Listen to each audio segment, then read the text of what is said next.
Bonjour, eh bien aujourd'hui on est parti pour faire le tour des travaux à venir et des travaux actuels sur notre commune. On va commencer par les travaux qui sont faits sur la façade de l'hôtel de ville. La façade emblématique parce que c'est une façade qui est classée, bâtiment de France, donc ça veut dire avec des contraintes, DRAC, qui doit valider l'ensemble des prestations qui sont faites sur cette rénovation.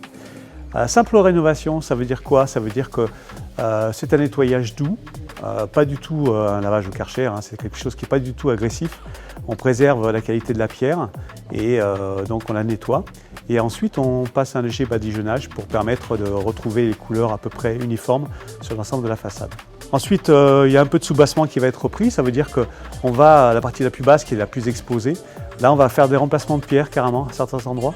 Et enfin pour terminer, là on était sur la façade sud, il nous reste la façade nord, une façade nord qui elle n'est pas protégée, n'a pas de protection particulière avec les bâtiments de France, ce qui va nous permettre de vraiment refaire un travail de fond sur cette façade parce qu'elle pose des problèmes d'étanchéité et il y a des infiltrations dans le bâtiment par cette façade-là.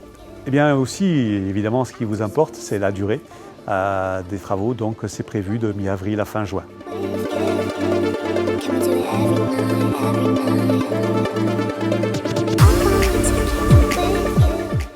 Donc ici, nous sommes sur la RD 59, au rond-point de Barbière, et nous irons jusqu'à Cardonnel dans une première phase.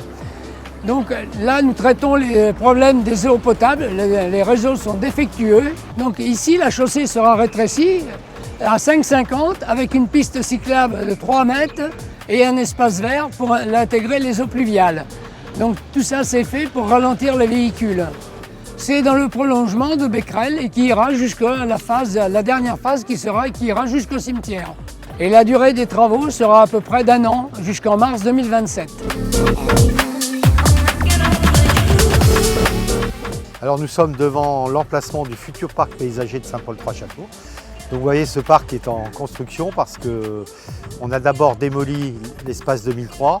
On a déjà travaillé avec le Conseil des sages et un cabinet d'urbanisme qui nous a fait un plan de base.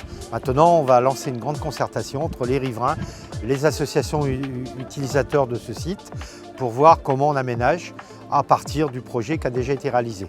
Bon, les grands choix réalisés, théâtre de verdure ou pas théâtre de verdure, les espaces verts, quelle superficie, quel type, l'aménagement d'un espace pour la jeunesse, l'aménagement d'un espace pour les petits-enfants, la concertation qu'on va lancer rapidement. Est-ce qu'on a intérêt à redéplacer ce stade d'entraînement de football pour récupérer de l'espace? Place aussi de la fête foraine dans cet espace. Voilà, ce sont toutes les questions qu'on va mettre sur la table avec les riverains et avec, encore une fois, le monde associatif. Alors ici, nous sommes à la Cité 3 et c'est un projet qui a été conçu avec le comité de quartier et le Conseil des sages. On a une piste de promenade de santé qui fait 2 km. Et derrière moi, il y a aussi des jeux pour les jeunes enfants. Mais c'est ouvert à tous les tricastins s'ils veulent se promener autour de ces beaux chênes de la Cité 3. Je crois que c'est important. C'est un endroit qui a été protégé, qu'on continue à conserver, proche du terrain de rugby. Et on en profite d'ailleurs pour, au passage, c'est un parcours qui va être utilisé par les rugbyman pour faire leur décrassage ou leur préparation physique. Nous avons aussi installé un WC public qui est là depuis quelques temps. Donc tout pour pouvoir participer, voire venir profiter des tables et venir pique-niquer en famille au sein de ce beau bois de la Cité 3.